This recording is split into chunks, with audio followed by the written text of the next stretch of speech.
ดีทุกคนยินดีต้อนรับทุกคนเข้าสู่ช่องของเอ็กซ์ตอนน้องสารเด้อมื้อนี้ค่ะนะทุกคนแม่กุ๊กกี้ทันเพิ่นได้พากันเฮ็ดมักม่วงกวนมักม่วงเนาะทุกคนเนาะแห้งเฮ็ดมักม่วงแผ่นทุกคนนะตอนนี้แม่หันปอกมักม่วงแล้วก็เฮ็ดอันเดิมเรียบร้อยแล้วทุกคนถ้าแต่กวนเนาะปอกแล้วแม่สิกวนเลยวะแม่สิกวนเลยทุกคนตอนนี้เป็นเวลาประมาณ1 โมงทุกคนฮ้อนหูนี่ทุกคนอันนี้จะเป็นมะม่วงที่แม่จะเอามาเฮ็ดกวนกินแม่ใช้หม้อเตาไฟฟ้าวันถึงมาดังไฟต่างไปฟ้าตั้งคิวไม่ได้ดูเป็นสมองแบบปี๊บเลย พันดีเลยมาเป็นตัวเสียบซองให้ตับก็ได้ปะบ่ได้จะกล้องเลยเอาฝนหวนมานี่ออกเลยเนาะคันเอาอ้วนนี่มันกระซิบเพื่อยเลือดมาแค่เพื่อเดียวทำเคยกินซ้ำโอ้ประเทศทำเคยกินซ้ำทุกคนเห็นเข้าไปปั้นนั่นแหละ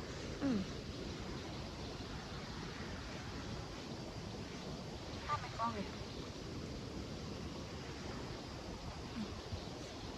น้องแก่นแม่ว่ากวนเป็นแก่นเลยก็ได้มาคันแก่นออกมาต้มมันจะต้องเพื่อยมาเลยนึงอ่ะ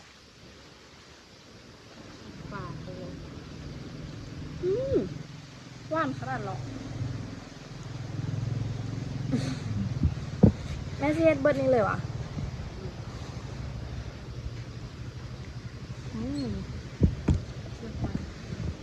เอาสิกวนเลยแม่ใช้เวลากวนนี้จักสมองแม่กับบูครั้งแรกเนี่ยจะช่วยเย็ดเชื่ออีกแซ่บไว้ทุกคนมองอันนี้หวาน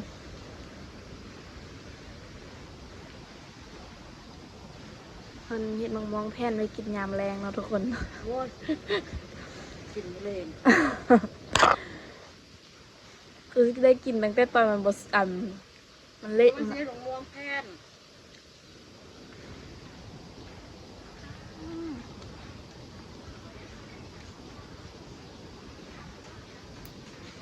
แต่อึดอันเด้อหมูม่วงเขาเต็มที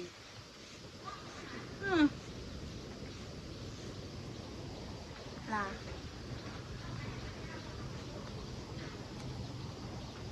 คือกวนกันนะแม่ว่าเขาถ้าเขาเอาไปใส่ใบมะม่วงเอาเนาะที่งามเนาะใส่กระเบนม่วงนะใส่แค่นี้ปลาเขาแล้วนี่ตักเสียมสตาร์ทกันเอาซีเซอร์มอแดงเลยวะมันใส่คือซีใส่เวลาโดนเนาะแซ่บๆของมอกัน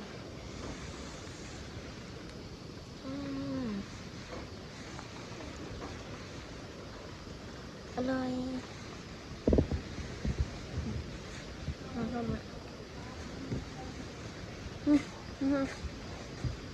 ฮอนเลย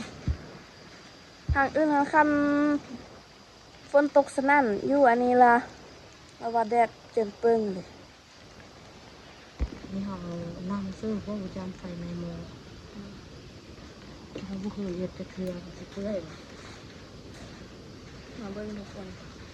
3 ชั่วโมงหม้อไฟอันนี้ป๊อกคือชีอันนั้นอยู่เป็นตัวอะไรมันก็มอกูได้ว่านดินระบาดกูได้ใส่น้ำตาลว่านในว่านว่าต้องได้ใส่น้ำตาลกับเกลือตัดหน่อยนึงเห็นคนเอาลงว่านในบ้านเนี่ยได้ใส่น้ำตาลแซ่บไปทุกคนว่านี่มาเบิ่งได้ทุกคนมันสิเป็นมะม่วงกวนแบบที่ก็มาเบิ่งมันสิเป็นอะไรนี่เอาเห็นเข้ากันบทาปอกเปลือกแล้วเข้ากันปาดเอ็นนั้นแล้วเขาเอาบ่วงคูดออกเลยพูดทางสิมุนก็เห็นไหมย้อนเวลาพูดมันกับมุนตามก็ได้เยอะเลยแล้วเขาก็ต้องปั้นอยู่ดีคนมาเฮ็ดมาแล้วเป็นก้อนคุยรู้อยู่เนาะ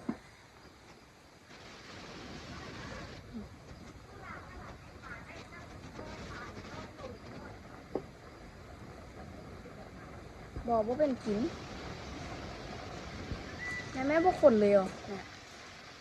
เอาจอกมาเถอะเด้อบ้านในทุกคนตอนนี้ฟดบวเลยทุกคนคือเอาน้ำเสื้อซ่องจอกคือเต็มหม้อเลยแล้วมีน้ำอีกเนาะแล้วก็คือเป็นต้อนอีกเลยทุกคนเอาเฮ็ดอะไรนี้อยากแป้งต้องแตกต่างกันหน่อยเนาะถ้ามันก็เริ่มเละเลยนี่ถ้าบ่มีอันปั้นคือเป็นอึ้งทุกคนแต่มีน้ำนี่เด้อม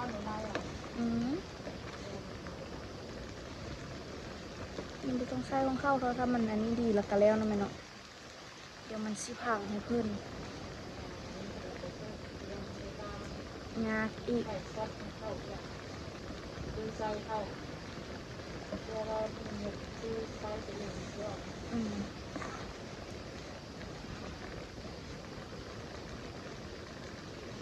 คือว่าซีมอกวนเป็นอันนี้วะทุกคนเรื่องอยู่นะ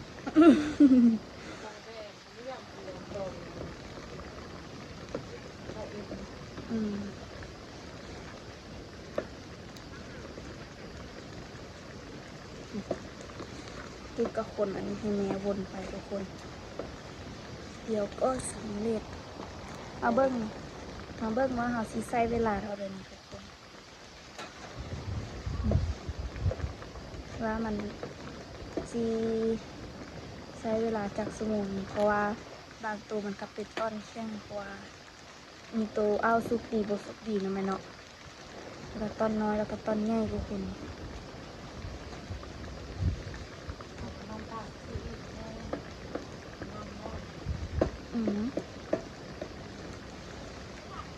มาท่ากันนี่ทุกคนแม่ว่าเซียวเซอร์อีกคนวะลงที่ร้าน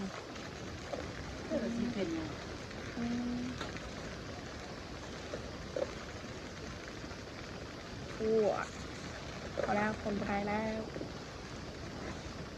คนอย่างนั้น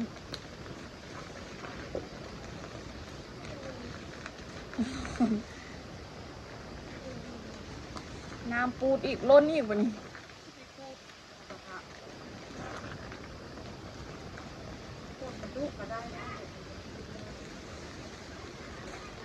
ทุกคนมาเบิ่งกัน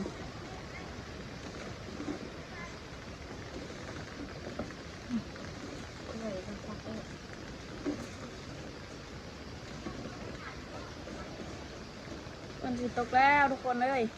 สิท่าหงมองแผ่นแล้วฝนสิตกทีวันนี้ฟ้าแดดซ้ำมือเห็นมองแผ่นบาดเดียวฝนสิตกลงไหมโด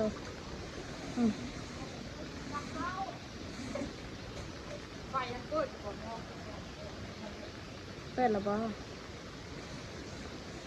มาเบิ้งทุกคนจะเป็นอะไรมองแผ่นครั้งแรกยังละมันยังโบแพนเลยเป็นยังไงมาดูกันจะรอดหรือจะล่วงค่ะมาเบิ้งทุกคนนี่ทุกคนมันฟดแห้งทุกคนจนแบบบวเลยบันบุกเป้จะเกลือแม่ก็เลยเอามาเฮ็ดอันนี้ซะอันเด็ดก็แม่แปรเสริมอันนี้เอาดีเสื้อฮอตคงฮอนว่ามันดีนะเพราะว่ามันเหนียวเลยเนาะแม่เนาะ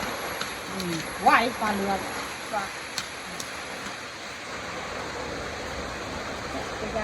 นี่ผ่านไปอีก10 นาทีประมาณนี้ทุกคนต้นกระปุกบัตรมองแผ่นจะกำลังขึ้นแล้ว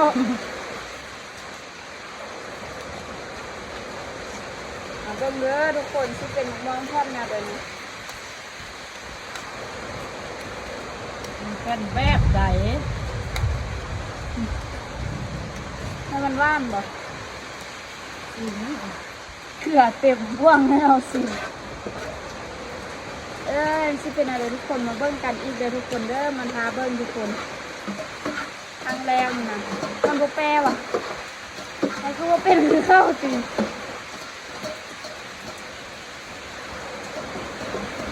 ต้องได้กวนเนาะต้องได้ปั้นบดที่หน้านี่เขาเสื่อนปั้นมาก่อนเนาะ11เนาะ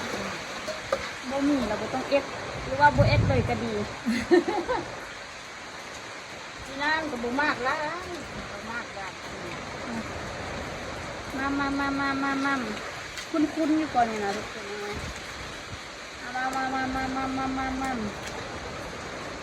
มาข้ามกวนดนคือแนวนี้บ่ เป็นโคตรเป๊ะนะ มันยังเป็นต้อนอยู่บางอันนะทุกคนเลยมันโบละเอียดเอาไปเฮ็ดดนเติบอยู่ก่อนทุกคน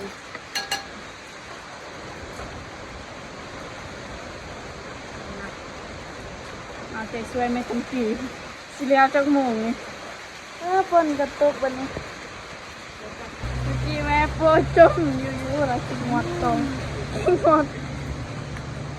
แม่ว่า เอาเอ็ดของม่วงแพทย์นี่ว่าพ่นจังจบ แล้วสิซักข้าวมือนี้ได้ทุกคน ซักข้าวกามื้อนี้พ่นบ่ตกก็เลยบ่ได้ซัก มือนี้ฝนตกให้ตับออกความในหนึ่งอื่นนี่เน้องแม่น้อง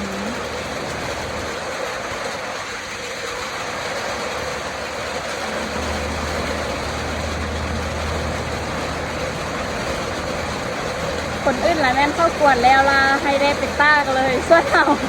กวนแล้วต้องมาบีอีกเลยทุกคน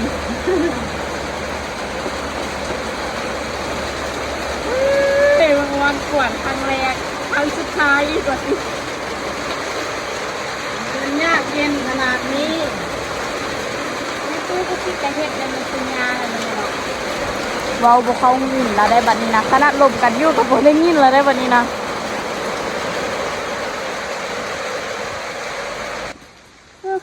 อ้าว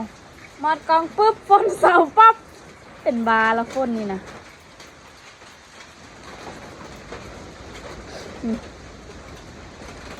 เมื่อกี้นี่ยังบางแห้งอยู่ทุกคนบัดนี้มาเบิดเลย มาอีกละทำไม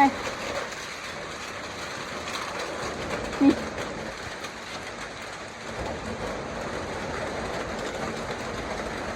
แม่ไอ้บิ๊กเอารถออกไปเสือหนึ่ง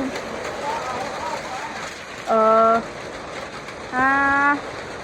คนตกทุกคน ตอนนี้เหือนกุ๊กกิ๊กนี่มื้นขนาดเลยเพราะว่าเป็นขี้เถ้าละเขาเทพื้นขนาดทุกคน แม่ไปบ่มแผ่นยางก่อน ทุกคนสำเร็จแล้วแม่เอามาบีบเอาทุกคนคุณอยู่เลยเนาะคล้ายๆอยู่ในหนึ่งเนาะนี่เรียบร้อยแล้วทุกคนมันโบเละคือห้องพื้นหรือว่าเอามาเสียบซีก่อนนะพอแล้ว มันดีเข้าพอละไง เก็บคือตอนนี้ฝนตกแห้งแล้วทุกคนตากบัวไรบัดนี้โอ้ยบ้านโบไปซักเข้าแล้วฝนตกบัดนี้นะไปซักที่ไปซักกับฟ้าแดดมื้อเช้านี่นะทุกคนก็จะต่อ เอ็ดของม่วงปลาแดดเอ็ดของม่วงแผ่นตากพ่นบ่ตกบัดนี้ ซัก นักอันน่ะ เบิ่งว่ามันเน่าบ่จากซุป เอา ไก่ เขาใส่อุ๊บแล้วก็ใส่ตู้เย็นก็คือควรข้าม เอามาจำเขากินแบบนั้น คน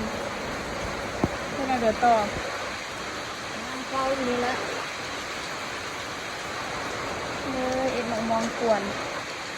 คือสิได้ไล่อยู่ก่อนเนาะ เต็มปีกมีอะไรซ้ำนี่เนาะได้ไล่เนาะ ได้ไล่เติบก่อนทุกคน แล้วปลาแดดที่เคยบิ๊กไปกินยุ่งเหียนโอ้แม่กลางโม่แบบนี้ ใบมะม่วงกับบะหงามเลยยีนี่เนาะแล้วมันต้องใบตุ้ยๆง่ายๆสมอใบอะโวคาโดนี่เนาะ เป็นไข่ไข่กันนะเป็นซอกเอาก๊กม่วงเห็นไหมก๊กคือแปะท้องน้ำเหงื่อละนั่นเด็กใบมีย้อน ทั้งคนเก่าเลย คนหรือเปล่าผมจะตากทีเดียว ถ้าเบิ่งทุกคนว่าที่เป็นนารูโต้นี่นะภารกิจก็คือตอนเพชรนั่นเพื่อแตกเพื่อแตนบะเซียวออกตากแล้วว่าเป็นเด็กซิวไหมก้นแห้งได้แห้งว่าจนโบเห็นนั่นเลยทุกคนตอนนี้นะมืออื่นไปซักเขาแล้วมืออื่นนะนอนน่ะคุกกี้มันเป็นเสื้อคุกกี้ไงนี่แหละสีไปต่อหรือสิพ่อสมีเรามาตีเฝ้าตัดสินใจ โอ้ ก็ไปกินข้าวคนตกแห้งเลยทุกคน โอ้เจ็บนี่ยา เงี้ยได้บัดนี้คุณ น้ำข้นเพื่อนก็จริงนะ มันเป็นเหือนเตียเด้น้องไหมคนแห้งแท้แห้งวะทุกคน มื้ออื่นสิไปซักเขาเลยบ่นี่แม่มื้ออื่นนี่ไปซักเขาเลยวะมื้ออื่นนี่ซักเขาเลยวะอื่นไปซักเขาก้าเขาหน้าแล้วเด้อทุกคนเด้อน้องแท่นเขาสิสร้างต่อแล้วเด้อทุกคนคือคนตกบ่ทันเสาเชื่อทุกคนบ่รู้ว่ามือเด้อทันจิ้มสีได้ตากมันหั่นนะเดี๋ยวเข้ามาไหนเนาะเพราะว่าคนดังแล้วมันบ่ได้ยินเสียงคิดเว้าเลย แล้วก็คือโบฮูว่ามือเดินจิ้มซีได้ตากมันทุกคนเพราะว่าฝนตกแห้งก่อนนี้นะทุกคน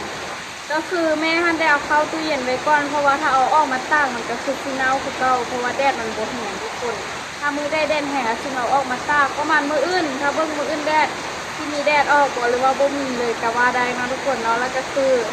ทุกคนรอติดตามชมเบิ่งคลิปหน้าเด้อส่วนคลิปนี้คือที่บ่ทันได้ตากเนาะทุกคนเนาะรอถ้าเบิ่งในคลิปหน้าคุณแหละซึ่งซีเดต้าคือคนละกามืออื่นกับที่พากันไปซักเต้าแร่เด้อได้ทุกคนรอติดตามชมมึงได้เลยได้ทุกคนเด้อเดี๋ยวส่วนคลิปวิดีโอนี้น้องกิ๊กคือเข้าตัวลาไปก่อนเด้อทุกคนเด้อทุกคนได้พลาดการตากมะม่วงซ้ำฝนมาตกพัดคาใจ คือใช้เวลาเฮ็ดบ่ฮอด1 ชั่วโมงทุกคนเฮ็ดมะม่วงแทนสูตรแม่จำปีบ่ฮอด1 ชั่วโมงอีหลี่ส่วนคนอื่นเฮ็ดทำเป็น3-4 ชั่วโมงส่วนเฮาประมาณ1 ชั่วโมงนี่แหละทุกคนเดี๋ยวคลิปนี้น้องกิ๊กไปก่อนเด้อทุกคนเด้อใครมาคลิปนี้อย่าลืมกดไลค์กดแชร์ให้กิ๊กเด้อเดี๋ยวคลิปนี้ไปก่อนรอติดตามชมเบิ่งคลิปหน้าเด้อทุกคนการตั้งมะม่วงแผ่นเนาะทุกคนเนาะคลิปนี้ไปก่อนบ๊ายบาย